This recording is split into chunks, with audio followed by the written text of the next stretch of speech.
quando a gente fala de controle de qualidade laboratorial, eu não estou pensando só no aparelho, né? Não estou só pensando em colocar aquele aparelho. Chego de manhã e tenho uma manutenção para fazer. Eu não estou pensando só em lavar o aparelho, jogar o esgoto fora, passar o controle, passar o calibrador. Então, o controle de qualidade é muito além disso, né? Não é só o equipamento que eu tenho que deixar pronto para começar a minha rotina laboratorial. Não me aproprio do que aquele controle de qualidade vem me dizendo há uma semana, daquela instabilidade naquele teste, eu já comprometi muitos resultados liberados porque eu não me apropriei daquilo, né? Então, assim, o grande segredo é a gente trazer o que o controle de qualidade vai te ajudar com segurança na sua realização aí das suas tarefas, né? Na liberação dos seus resultados. Tem uma palavra lá que está escrita assim, humildade. Eu falo assim, gente, essa humildade aqui não é sentar ali no meio-fio e comer um pão com mortadela, não. Essa humildade aqui é você entender que dentro do laboratório tem que ter uma interação.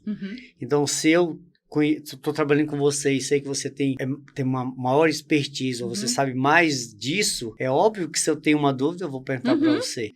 Então, ou seja, o médico ia tratar o paciente, ia dar uma medicação, né, sei lá, uma primaquina, por exemplo, para o doente, quando na verdade ele nem está infectado. Então, isso faz parte do controle de qualidade. Eu digo assim, quando você está num laboratório de hospital de dia, é um peso de uma responsabilidade, à noite é outra, né?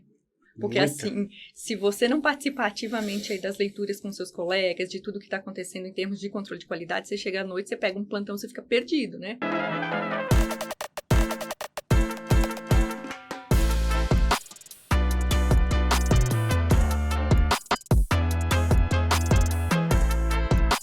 Bom, pessoal, estou aqui com a professora doutora Gi, farmacêutica, bioquímica, também está aqui análise clínica.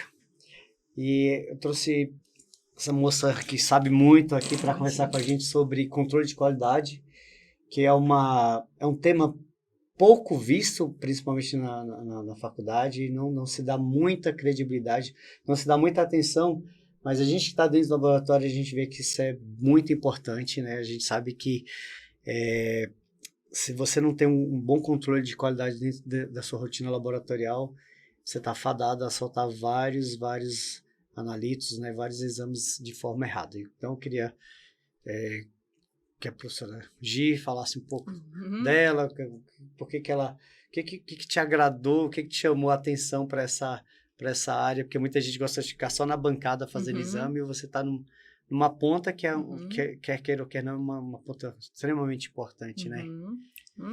Então, assim, muito obrigada pela oportunidade, estou muito feliz de estar aqui com você, sendo mais esse caminho aí para a gente conversar sobre um tema cada vez mais relevante, né, mais conhecido, que é o controle de qualidade dentro das análises clínicas. Então, me apresentando antes que eu comece a falar sobre o assunto e a gente não consiga parar de falar, então, meu nome é Gislaine, sou farmacêutica bioquímica, estou caminhando aí para quase 20 anos de formação, tenho especialização em gestão de laboratório de análises clínicas pela Sociedade Brasileira de Análises Clínicas. Depois eu caminhei aí para a parte de Lean Six Sigma, né, a parte da certificação de Black Belt. Fiz especialização em experiência do paciente, cuidado centrado na pessoa e gestão de projetos pela Fundação Getúlio Vargas, né? Então, assim, foi sempre uma carreira muito desenhada para a condição de processo, de controle e sempre voltada para laboratório clínico, né? E a gente não consegue desvencilhar controle de qualidade de gestão, porque você acaba fazendo gestão de recursos, sejam eles recursos pessoais, recursos financeiros, recursos processuais, tudo isso voltado para a qualidade do exame em si, né? E, consequentemente, a experiência do paciente, a gente ter um resultado rápido, preciso, de qualidade, né? Se utilizando de ferramentas que possam, de fato, ser um diferencial para aquele cliente, né? Embora hoje, assim, os laboratórios de pequeno a médio porte tenham muito mais acesso a grandes equipamentos, a excelentes metodologias, algo que, se a gente for pensar aí, evoluiu muito na última década, principalmente, né? Até a parte de commodity, a parte de acesso a tudo isso, evoluiu demais. Só que isso não, de maneira alguma, não nos exime de estudar, né? De atuar como um profissional que sabe o que está acontecendo, que sabe o que está controlando, que não é um mero captador de informação sem fazer jus a isso, né? Então, quando a gente fala de controle de qualidade laboratorial, Eu não estou pensando só no aparelho, né? Não estou só pensando em colocar aquele aparelho. Chego de manhã e tenho uma manutenção para fazer. Eu não estou pensando só em lavar o aparelho, jogar o esgoto fora, passar o controle, passar o calibrador. Então, o controle de qualidade é muito além disso, né? Não é só o equipamento que eu tenho que deixar pronto para começar a minha rotina laboratorial. Isso é bem elementar, né? E durante muito tempo, assim, o único conhecimento que a gente tinha em termos de controle de qualidade em rotina laboratorial era essa condição técnica mesmo, né?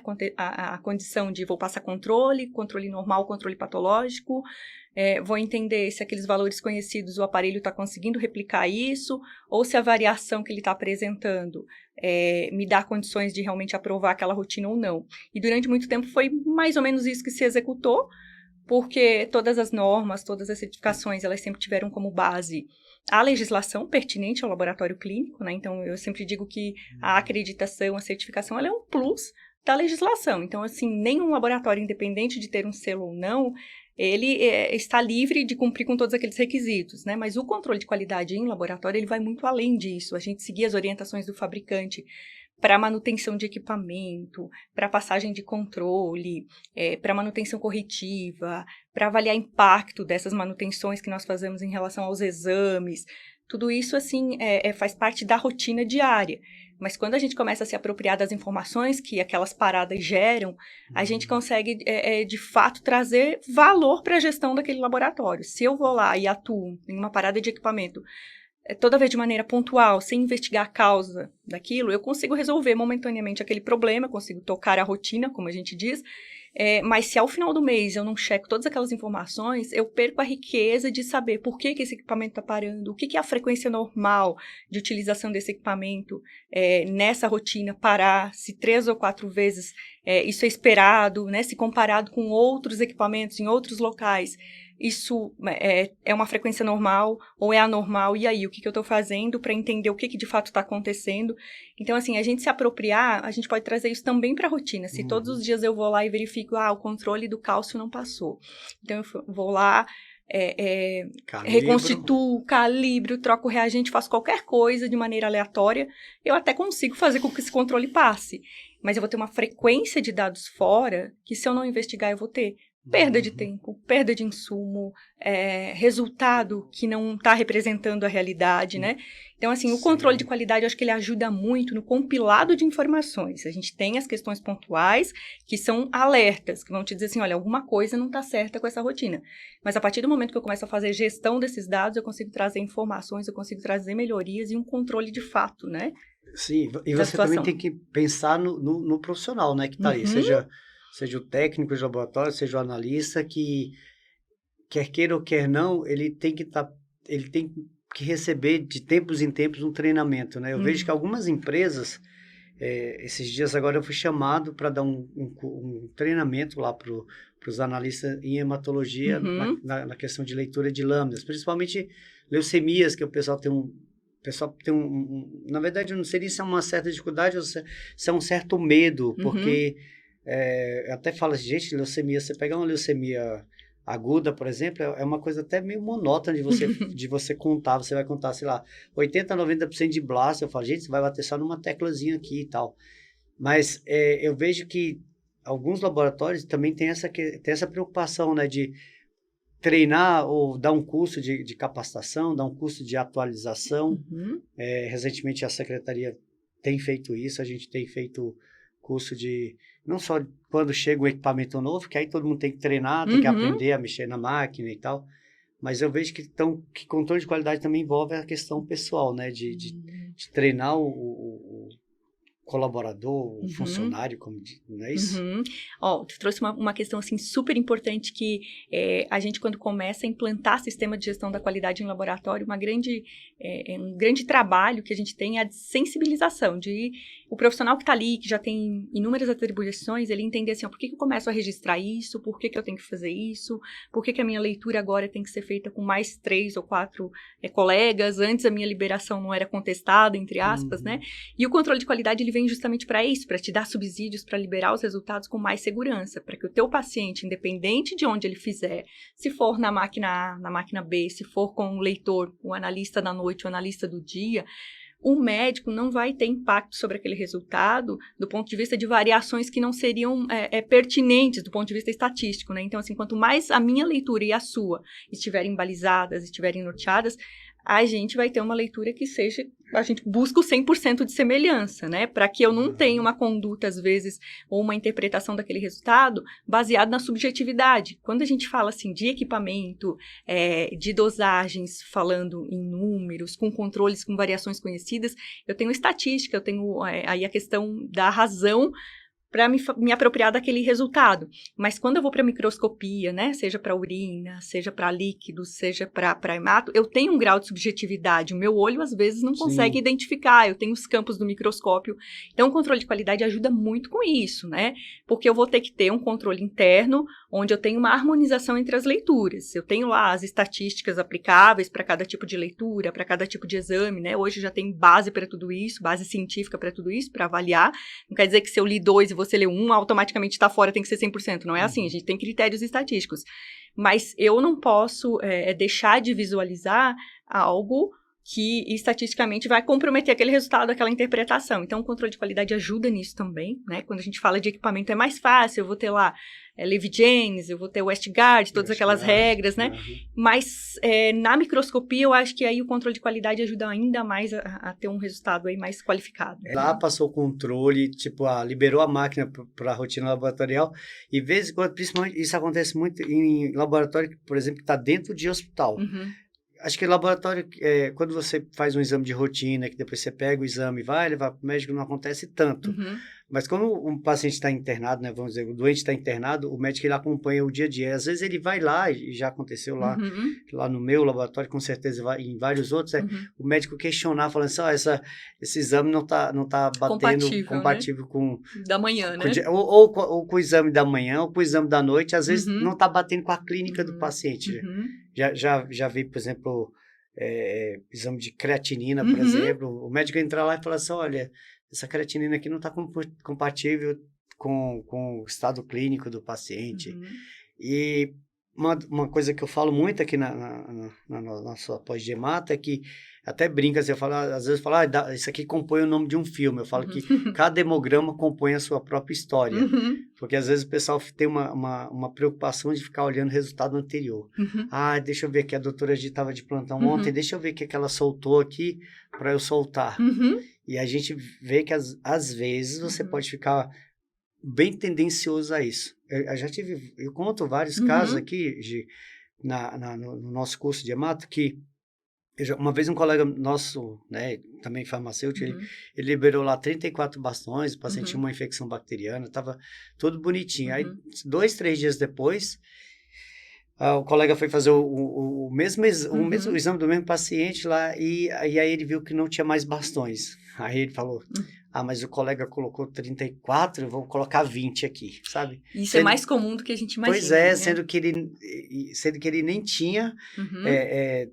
ele tinha razões que aquele hemograma, talvez o doente foi medicado e já estava melhorando, né? E às vezes eu falo para eles aqui, quando o médico pede, sei lá, exame às vezes todos os dias, ou às vezes pede hoje, intercala 1, 2 dias e pede, porque ele fez o exame, está alterado, ele vai medicar e ele quer ver se houve uma melhora. E isso também está envolvido no controle de qualidade, porque se você não tem confiança no que você está lá fazendo, se você não está preparado, se você não está treinado, então eu falo para meus alunos aqui, até brinco, só dá o nome de um filme, cada hemograma compõe sua própria história. Porque isso não acontece, eu estou dando o exemplo da hemato, porque eu estou na hemato, mas eu já vi isso na bioquímica, né? É claro que hoje a gente tem toda uma preocupação, principalmente com a questão pré-analítica, eu falo muito isso, que eu ia trazer esse assunto. Se o coletador, né, se o cara que coleta o sangue não for um cara bem preparado, bem treinado, a gente está muito enrolado, né? Quem está na parte analítica e na parte pós-analítica, se a pré-analítica não funcionou, aí desandou tudo. Você joga tudo fora, né? Então, assim, tem que estar todo mundo trabalhando de forma harmônica, né? O Joaquim te trouxe também, esse assunto é muito legal, né? A questão do pré-analítico, a parte do controle de qualidade, quando a gente vai pegar a RDC 302 aí, que regulamenta o laboratório clínico, muitos itens, e assim também isso se replica para as normas aí de certificação, né? Muitos itens estão voltados para a área de pré-análise, porque aí a gente tem os 70% de concentração de erros, né? Isso é um dado já mais antigo, eu imagino que hoje em dia pode ser que tenha até mais de 70% de concentração de erros em laboratórios concentrados nessa fase, porque a fase analítica evoluiu muito, né? A parte de sistemas, a parte de TI, veio nos dar um respaldo, assim, gigantesco em relação à digitação, à interface, a própria busca do histórico, né? Só não ter que digitar, você já amenizou quase que 100% dos erros, né? Com certeza. E você, assim, tá digitando, mas você tá com acesso ao anterior, né? Então, assim, aquilo já te liga um alerta. Você tem a opção de pintar aquele resultado de vermelho, de configurar o teu sistema para fazer uma rotina inteligente aí. Então, te ajuda muito na liberação, né? E no pós-laudo também. Agora, na parte pré-analítica, embora, assim, a gente tenha grandes evoluções, às vezes, se o profissional ele não está extremamente atento a tudo que tem que ser feito na parte pré-analítica, ele acaba vendo um hemograma, como a gente estava trazendo aí o exemplo, né? Um hemograma de um colega, pega a lâmina, tem uma leitura completamente incompatível, né? Às vezes o colega não errou, tá certo? E você vai ver, e mais comum do que a gente pensa, foi uma troca de amostra lá, né? Ou foi uma etiquetagem, ou principalmente na rotina hospitalar, né? Essa dupla identificação, às vezes é um paciente que está inconsciente, paciente de UTI, a gente tem, assim, uma concentração grandiosa de erros, né? Então, assim, se a gente não se apropriar de controles, de processos, de checagens, a gente pode ter os processos bonitos, assim, os melhores documentos, tudo desenhadinho, os melhores sistemas, mas se a gente não executar conforme a gente desenhar e controlar, a gente não consegue gerenciar, não tem jeito, né? Não, de vez em quando eu recebo, eu tenho que fazer um exame, onde é que eu faço, qual laboratório que é confiável, né? Eu falo, gente, a priori, todos têm que ser confiáveis, né? Porque todo laboratório, quando montado, ele passa por uma normatização, ele tem uma questão de padronização, alguns começam a receber essas certificações, né? ISO 9000, ISO não sei quanto, ISO não sei quanto, muito comum, não é? Né? Mas, às vezes a gente fica se perguntando, será que esse exame que eu fiz no laboratório X ou no laboratório Y, sei lá, no A, no B, será que esse exame ele é fidedigno? Porque aí ou eu confio no laboratório, né, que eu tô colocando lá meu material biológico para ser analisado, ou então eu não faço, né? Porque acredito eu que, né, eu já trabalhei vários anos em laboratório privado, então tem, assim, muitos laboratórios, pelo menos no que eu trabalhei, eu sei que a coisa era séria, mas já trabalhei em laboratório onde eu tinha colegas que não faziam o exame, que simplesmente colocavam resultado de forma aleatória, sabe? E eu falo isso na sala, o pessoal fala assim, é mesmo? Eu falei assim, olha, eu fui parar na hematologia por conta disso. Porque o colega olhava pro material e falava assim, coloca, sei lá, 0,8 de bilirrubina aí tá ótimo, sabe? E isso, às vezes, contando na sala, o pessoal fala, Joaquim, isso não acontece. Gente, acontece. Então, da mesma forma que a gente tenta, né, equacionar, e eu lembro que o Dr. Cid me falou uma frase que ficou muito marcada na minha cabeça. Ele falou assim, aqui no meu laboratório é assim, quem chutar será chutado. E assim, ó, traz uma preocupação tão grande, né? Porque um percentual tão alto das decisões médicas são baseadas em resultados de laboratório. Então, assim, a gente tem uma responsabilidade gigantesca, né, nas costas. E tudo que a gente aplica dentro de um laboratório clínico para garantir essa qualidade do exame, essa precisão, essa exatidão, né? Seja com controles externos aí, embora sejam também obrigações relacionadas à legislação, o controle externo ele te baliza com laboratórios do Brasil inteiro, tipo, né? Controlab? Isso, que assim é um dos mais comuns hoje utilizados no Brasil, outros, né? Tem a parte do PNCQ também, que é bem forte, né? E aí, assim, embora a gente invista em controle interno, em controle externo, a gente tem uma responsabilidade grandiosa, porque o diagnóstico, o tratamento, o médico vai se balizar por aquele resultado que a gente soltar, né? E aí, assim, Joaquim, quando a gente fala também em controle de qualidade, um fato bem importante quando a gente junta, assim, controle de processo com gestão de laboratório, a gente hoje tem um percalço bem grandioso em função desses investimentos todos que nós precisamos fazer para garantir essa qualidade e porque a gente tem volumes, assim, em escala muito grande também. E hoje a expectativa do cliente é de pegar o resultado em minutos, em horas, né? Não é como há um tempo atrás que eram em dias, né? 8 dias, 5 então, assim, dias. tudo isso custa, né? Dinheiro, investimento. E o controle de qualidade, quando a gente utiliza realmente aqueles valores que deram antes de iniciar uma rotina, vai te dar segurança para você não ficar repetindo o exame, para você confiar no teu sistema analítico, no funcionamento do teu equipamento, na estabilidade do teu reagente, nas condições ali que o fabricante preconiza para aquele tipo de reação. Então, tudo isso, a gente não pode simplesmente se apropriar para dizer que está cumprindo uma regra lá e anotando aquele valor e dizer está dentro, está fora e tratar de forma qualitativa, né? Eu tenho um desvio num laboratório maior, onde você tem uma rotina grande, você vai ter um monte de mecanismos com rotina automática, liberação, você vai configurar os normais, vai atrelar histórico, mas quando eu não tenho, não me aproprio do que aquele controle de qualidade vem me dizendo há uma semana, daquela instabilidade naquele teste, eu já comprometi muitos resultados liberados, sim, porque eu não me apropriei daquilo, né? Então, assim, o grande segredo é a gente trazer o que o controle de qualidade vai te ajudar com segurança na sua realização aí das suas tarefas, né? Na liberação dos seus resultados. E todos têm que estar envolvidos, né? Acho que todo mundo tem que ter uma noção, porque lá assim, no laboratório onde eu estou, não existe uma pessoa, assim... Que seja a referência. A referência, mas existem as pessoas, as que vão chegando primeiro, é as que já vão pegando os aparelhos e vão fazendo a manutenção. Então, chego eu lá e vou para a hemata, aí um outro vai para a urinálise, o outro vai para a bioquímica, e aí todo mundo começa a fazer. E embora, assim, a grade tenha controle de qualidade aí, né, nos principais cursos que o profissional atua em análises clínicas, a gente vê que, assim, é muita informação, tem muito assunto, você vai aprender o dia que você chega na rotina e alguém começa a te explicar, olha, você faz o controle aqui, você registra aqui. Na prática, a gente vivencia muito pouco isso antes de se formar. Sim, né? Quando você está na graduação, primeiro, eu sempre vejo algumas coisas assim, né? Eu dei aula há muitos anos na graduação, e eu vejo que, primeiro, que o aluno, quando ele chega de forma imatura, falando de forma acadêmica, ele é imaturo. Então, o professor vai lá e fala para ele, vai lá e dá aula, por exemplo, de biossegurança, ele não sabe para que serve, nem sabe se vai utilizar, e fala, será que eu vou usar isso aí um dia? Aí depois vem o professor querendo falar de controle de qualidade, querendo mostrar para ele que é importante, que dependendo do exame que ele pode soltar, o médico pode ter uma conduta, e dependendo do exame, o médico pode ter outra conduta. Mas a forma como é abordada, às vezes, é muito intangível, né? Sim, porque ele vivenciou, né? E é bem subjetivo, né? Também. Às vezes o professor não é do meio, ele só pegou aquela disciplina, porque é uma disciplina teórica, que teoricamente...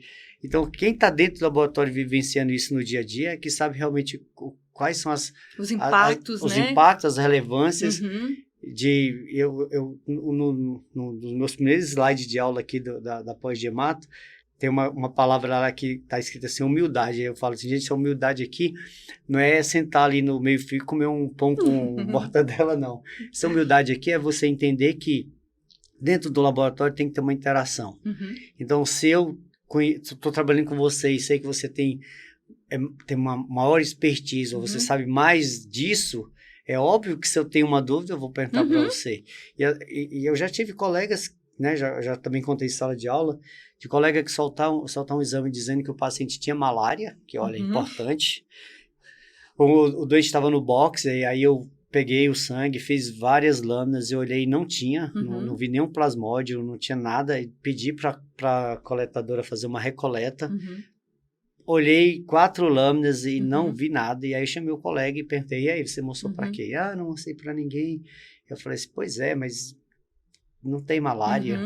Então, ou seja, o médico ia tratar o paciente, ia dar uma medicação, né, sei lá, uma primaquina, por exemplo, para o doente, quando na verdade ele nem está infectado. Então, isso faz parte do controle de qualidade. E aí foi que eu chamo a atenção assim, gente, ó, tem que ter essa humildade aqui, porque às vezes, ó, eu tô aqui olhando e falo assim, nossa, ó, é um tricomonas vaginalis na urina. Aí te chamo, fala assim, olha aqui, olha essa tricomonas. Você vai falar, não, acho que isso aqui não é tricomonas. E aí esse debate, ele começa a acontecer, você fala, você acha que não é? Porque tudo se resolve, às vezes, no laboratório, sem deixar sair o laudo para o paciente ou para o médico. Então, muitas coisas podem ser consertadas dentro do laboratório. Então, assim, lá no laboratório, poxa, como eu falei, dia 3 agora eu fiz 29 anos de secretaria, então já tenho uma boa experiência. O farmacêutico que trabalha comigo, Paulo Nery, que inclusive dá aula aqui com a gente, na Hemato, ele é um cara muito experiente, muito bom também, Hemato, mas sempre a gente troca informação. Às vezes ele me dá a lâmina, Joaquim, quando lê essa lâmina para mim, eu dou, chamo, Paulo, você acha que célula é essa aqui? Então, ou seja, isso mostra que tem uma interação e nenhum fica, como se diz, sabendo menos do que o outro. Há um compartilhamento, né? Que eu acho que todo mundo ganha, né? Troca as informações. E eu penso que controle de qualidade em laboratório tem que ter essa harmonização, né? Joaquim, não adianta eu, sou bioquímico da manhã, vou lá e passo o controle de qualidade, tudo certinho, tudo bonitinho, me aproprio daquilo, né? Daquelas informações, conduzo a minha rotina. Se a pessoa que chega à tarde, que deveria continuar aquilo, que deveria passar, fazer aquela mesma sequência, ele já não guarda... as amostras no mesmo local. Então, a gente já tem aí uma perda de rastreabilidade, ou a gente já tem uma demora. Se não há um sequenciamento, quando você diz assim, eu vi tricomonas e chamo, né? Então, assim, o que a gente vê às vezes? Os laboratórios, para constar aquele registro, que a certificação pede, eles vão lá e registram um checklist. Coloca aí que você leu 5, que eu li 5, porque a gente precisa ter o registro aqui com essa data, com essa frequência. E na prática... geralmente acontece isso, eu vi uma estrutura que eu estou em dúvida, você aqui é a referência na urina, então lê aqui comigo, isso na realidade acontece. O que a gente precisa se apropriar vamos registrar isso, não precisamos inventar um checklist, inventar um registro, pegar uma amostra para fazer constar, se na prática a gente faz isso, a gente só vai ter que lembrar de registrar, porque informação é poder, informação é compartilhamento, informação faz com que a gente tenha histórico, né, para tomar decisões depois, e o controle de qualidade ele tem que ser regido por isso, por dados, por evidências. Sim, né? Até falo, né, é uma questão aí também de perda, tem até um item que eu falo que é perda de dados epidemiológicos, né? Porque se você encontra uma coisa e não relata, ficou igual agora, Covid, quantas vezes, né, com essa pandemia aí, quantas vezes a gente teve que anotar e mandar os positivos e registrar os negativos para fazer uma estatística, para chegar lá no Ministério da Saúde, né? Então, ou seja, tem que ter uma galera boa que esteja por trás disso. O ideal seria que todos soubessem, né? Mas como eu vejo, que eu percebo em laboratório de análises clínicas, eu tenho um colega que gosta muito de parasito, mas já não gosta de urinálises, eu tenho um que gosta de micro, mas já não gosta de hemato. E eu acho que quem está dentro de análise clínica, como eu já estou aí há uns dias, né? Eu acho que você tem que ter o pé em todas as áreas. Você pode ter suas preferências, né? Mas a sua responsabilidade é como um laboratório como um todo. Exatamente. Né? A análise, você escolheu a análise clínica porque você quis. Eu sei lá, não sei se por sorte ou por oportunidade, mas eu já trabalhei em todas as áreas. Então, eu faço parasita, eu faço urinálises, eu faço imuno, faço micro, faço hemato, faço bioquímica, faço hormônio. Então, ou seja, é algo que é o dia a dia, então eu me propus a trabalhar nisso, então se amanhã falar assim, Joaquim, tá precisando de você lá no hormônio, se a chefe liberar, que agora a gente tem uma chefe, né, óbvio, eu iria tranquilo, então assim, e eu gosto de todas as áreas de laboratório, né, gosto de coleta, o pessoal fala, Joaquim, você gosta de coleta? Eu gosto, nossa, eu sou da época que o pessoal, a ficha caía na mesa, e aí quando o pessoal lia assim, coagulograma, o pessoal pulava, né, tinha um pessoal que não gostava de coagulograma, embora hoje já acabou-se, né, praticamente o coagulograma não é mais aquele tradicional do tempo de sangramento, né? Coagulação, hoje é bem mais light, né, acho que não tem mais nem prova do laço, que eu não vejo o pessoal fazendo. Mas eu acho que todo mundo dentro de um laboratório tem que saber, como você disse, saber muito do que você prefere, até mesmo se especializar, mas uma área que eu acho extremamente importante é essa do controle de qualidade. E a gente fala muito de laboratório hospitalar, né? Então, assim, eu digo assim, quando você está num laboratório de hospital de dia, é um peso de uma responsabilidade, à noite é outra, né? Porque assim, se você não participar ativamente aí das leituras com seus colegas, de tudo que está acontecendo em termos de controle de qualidade, você chega à noite, você pega um plantão, você fica perdido, né? Porque muitas coisas acontecem durante um dia. Às vezes, trocou um kit, trocou um reagente, aquele lote precisa ser recalibrado. Então, assim, tem que haver um entrosamento. Onde a gente faz gestão, tem que ter visão sistêmica, né? Se eu consigo fazer só uma parte, se eu só faço de manhã, se eu só faço no plantão ímpar, e o par não é envolvido com controle de qualidade, eu acabo colocando em xeque toda a dinâmica aí pra gente controlar. Não, né? até a troca de um reagente, você troca o reagente, você não bipou, você não informou pro aparelho que você tá trocando aquele reagente que ele já acusou como acabou, ele vai ficar lá vira e volta, vai acender a luzinha vermelha e vai apitar. E a rastreabilidade, né? assim, é fundamental para quando a gente tem um problema, né? Quando tá tudo funcionando, rastreabilidade, assim, parece que é só mais um trabalho, né? Mas quando a gente tem um problema, quanto mais rastreável é o nosso processo, mais rápido a gente chega aí na causa do problema. E aí, pronto, nada mais tranquilizante do que descobrir, olha, já sei o que aconteceu, já sei porque os resultados não estão batendo. Aconteceu às 15h30, a gente mudou, tá aqui registrado no equipamento, quando a gente mudou o lote é que começou o problema. Você já vai e ataca aí a solução direto naquilo que você conseguiu achar, né? E aí, assim, a rastreabilidade é algo que também faz parte, assim, de toda a cadeia aí de atendimento. Então, eu preciso, por questão de legislação, preciso conseguir dizer, desde a hora que eu atendi o paciente até a hora que eu liberei aquele laudo e depois todos os arquivos gerados, eu sou responsável por isso no laboratório por 5 anos, né? Então, assim, controle de qualidade também te ajuda nessa organização de dados, né? Em saber o que são registros críticos que eu preciso, por lei, guardar de maneira recuperável rápida.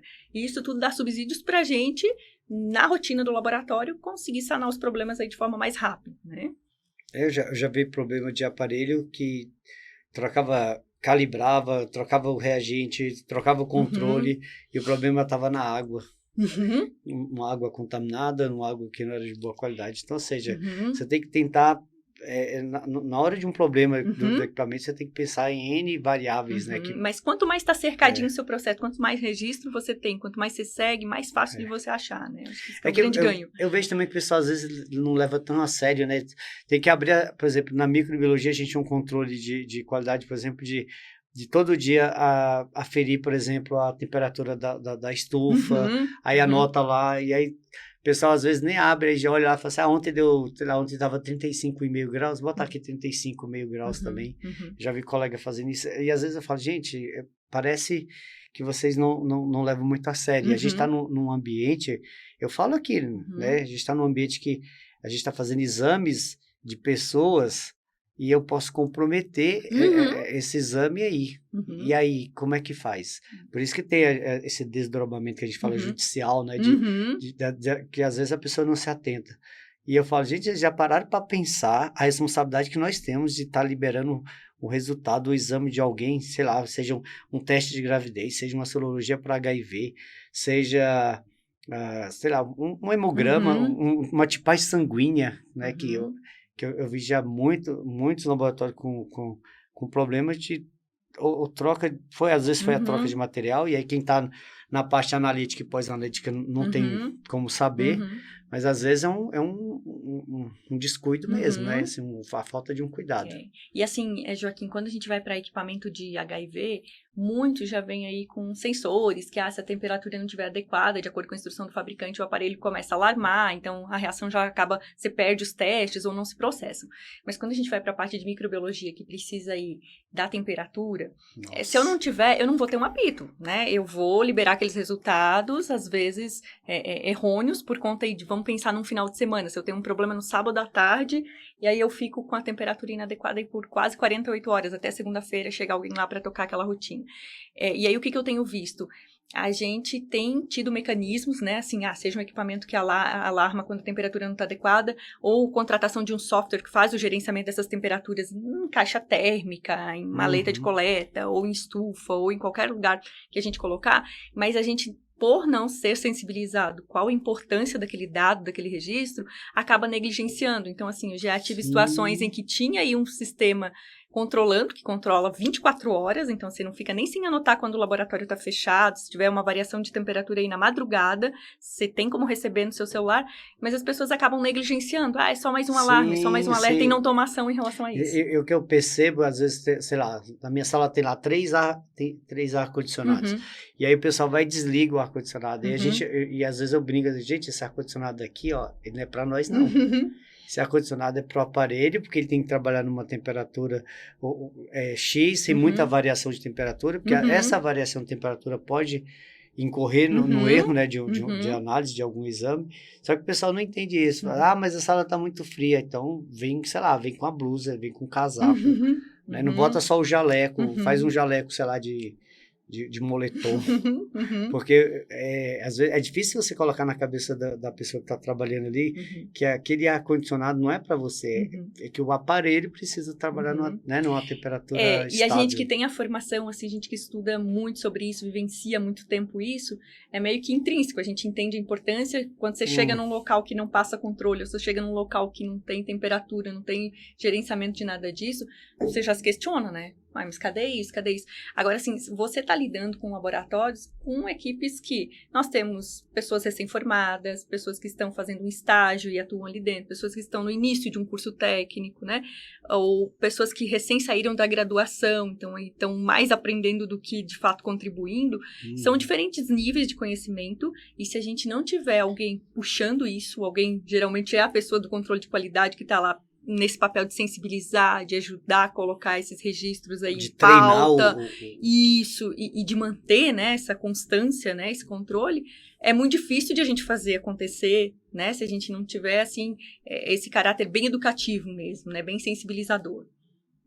Não, eu vejo que essa questão de que todo mundo, teoricamente, dentro do laboratório, já que a gente está falando de análise clínica, tem que estar falando a mesma língua, né, e às vezes o colega tem sei lá, um dia que vai ter um treinamento, ou que vai ter um curso, e aí o pessoal fala assim, não vou não tenho mais interesse. Na empresa privada, como eu também fiz parte, eu vejo que é bem mais fácil, né? Tem acho que lá sei lá, o funcionário ele tem medo de uma penalização, e aí ele acaba, se marcar um treinamento sábado de manhã, domingo de manhã ele vai. No público, às vezes, né, o pessoal tem marca e fala assim, não, hoje eu não vou poder ir. Eu já fui chamado para dar um treinamento de líquor, né, que muitas vezes quando chega o líquor, que a gente sabe que tem que manipular o mais rápido possível e tal, tem gente que corre do material biológico, fala, não, e às vezes a gente sabe que é porque não sabe, e aí e nem quer aprender, que é o pior. Teve uma época atrás que a gente fez um curso, a chefe do laboratório me pediu para dar um curso de capacitação de líquor, né? Para falar de citologia, citometria, bioquímica, e daí a importância, porque não é a mesma coisa de fazer uma recoleta de sangue, o pessoal às vezes tem que material tem muito que entender nobre, né? Sim, e eu vejo que o pessoal dentro do laboratório de análise clínica, nem todo mundo tem uma afinidade com líquidos corporais. Aí chega lá um líquido pleural, um sinovial, um líquido acítico, aí todo mundo corre. Fala, ai meu Deus, chegou um material que coisa chata. Não, é tranquilo. E ainda mais hoje você tem equipamento que até te ajuda na parte de citometria, né? Você fica mais por conta da citologia. E assim, e aí a gente fez em dois momentos, né? Fizemos uma quarta de manhã para pegar o pessoal da manhã e fizemos uma sexta à noite para tentar pegar o pessoal da tarde e o pessoal da noite que pudesse ir. E aí foi um pouco deprimente, que acho que de 90 servidores, acho que ao total, se eu não me engano, acho que 23 fizeram, ou talvez menos. E aí depois a secretaria ainda deu um certificado, né, de, poxa, que você fez um treinamento. Aí depois eles falaram, você podia dar esse curso de novo. Eu falei, poxa, eu dei o curso em 2 momentos e as pessoas que quiseram, tiveram interesse, foi legal, a gente fez um lanche, foi... Então, assim, ainda a gente tem alguns chefes que têm essa preocupação de tentar dar curso, né, de qualificação, de melhoria. E eu falo para eles, gente, ó, a gente não ganhou nada, eu vim aqui, como tem outros colegas lá que também fazem curso de aperfeiçoamento, a gente vai porque a gente quer, porque a gente gosta de estar participando. Mas acho que controle de qualidade também é isso, né? É treinar o povo, não só a máquina. Isso. Bom, eu acho que é isso, Gigi. Acho que eram os pontos mais importantes, falar um pouco, né, O que ele agrega, né, dentro da nossa rotina, né? Para quem está dentro do laboratório entender que o controle de qualidade ele começa lá na parte pré-analítica, às vezes lá na recepção, né? Muito lá. Lá na recepção. Se eu cadastrar um exame errado lá... Fazendo o cadastro, conversando. Eu vou processar o exame errado até o final. O médico vai receber o que ele não pediu lá, né? Depois de 3 dias. Né? Mas os médicos também podiam colaborar, né? Porque tem umas letrinhas, às vezes, quando a menina da recepção entra lá com o pedido, mas Joaquim, que exame é esse aqui? Aí você olha, às vezes você sabe que tipo, é por associação, sei lá. Tem uma ureia, você sabe que o próximo é o creatinina. Não, e que eu te falo assim, que geralmente os que vêm mais feinhos são os exames Nossa. mais simples. Não são exames que tu pudesse dizer, genética novo, alguma coisa assim. Não, mas... Tem mais a ver com a escrita do que às vezes com não saber pedir. Eles poderiam colaborar. Às vezes já teve exame lá que a gente olhou assim e falou, olha, isso aqui exame é isso aqui não. Vai às vezes por associação, né? Isso, aqui são os marcadores cardíacos, aqui são os renais, aqui o marcador hepático, aí a gente fala, não, esse aqui deve ser uma fosfatase alcalina. É mais complexo, mas é isso. É isso. Bom, eu queria só agradecer, porque eu acho que, né, você disponibilizar um pouco do seu tempo, eu sei que você tem um tempo mal corrido, eu sei que todo mundo tem um monte de afazeres, e aí... Mas eu acho um tema muito relevante, né, para análise clínica. Eu acho que tem despertado bastante interesse. Acho que, né, os profissionais têm se questionado mais, né? O que eu não sei sobre controle de qualidade, o que eu gostaria de saber, o que eu preciso de fato saber, né? Até quando eu posso... Até quantos S's, né, eu posso liberar minha máquina que não vai comprometer a minha análise. Isso é importante. Legal. Bom, pessoal, primeiro eu queria agradecer a vocês e pedir para vocês, né, nos seguir. A gente tem vários podcasts de interpretação de exames laboratoriais, a gente tem podcast de nutrição, tem podcast falando de análise clínica, tanto do biólogo, do farmacêutico e o biomédico na atuação. Então se inscreva no nosso canal, né, nos siga e siga a professora Gi, que ela também manda muito bem. E aí, quem sabe a gente, né, não faz alguma coisa mais no futuro, né? Legal. Beleza? Legal. Muito obrigada, pessoal.